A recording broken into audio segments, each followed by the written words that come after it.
Giang hianin irin min moti kay chom kai lo hi chân nem lovin chẳng kai lo ma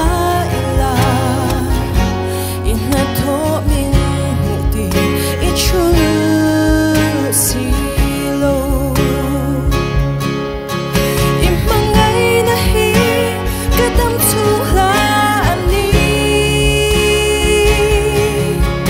im mi lai dat na không ai na ya lai ril a fan zo ve eng vang hian nghe min chia drenga min shwai zel chin ni le katan hiano I lu ani imma hian chuan tu rek nei lovi thin lung chapo le fellow chin kan ni ka thlir le chin ka thiam le fin na te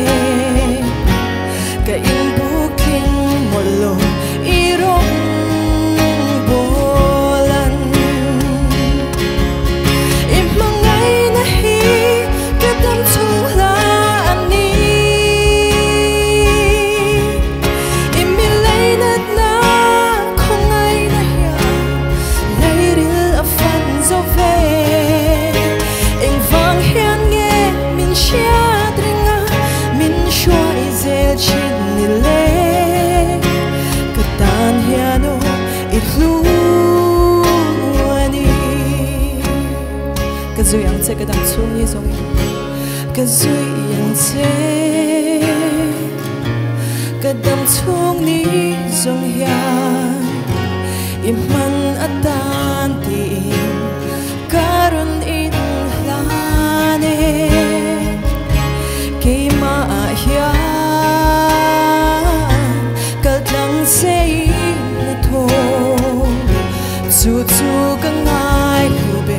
thil dang ai im mangai na hi kadam chung la ani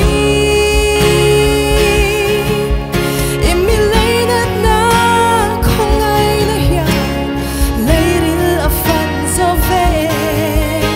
eng vang hian nghe min chia drenga min shwai zel chin ni le katan hiano I lu ani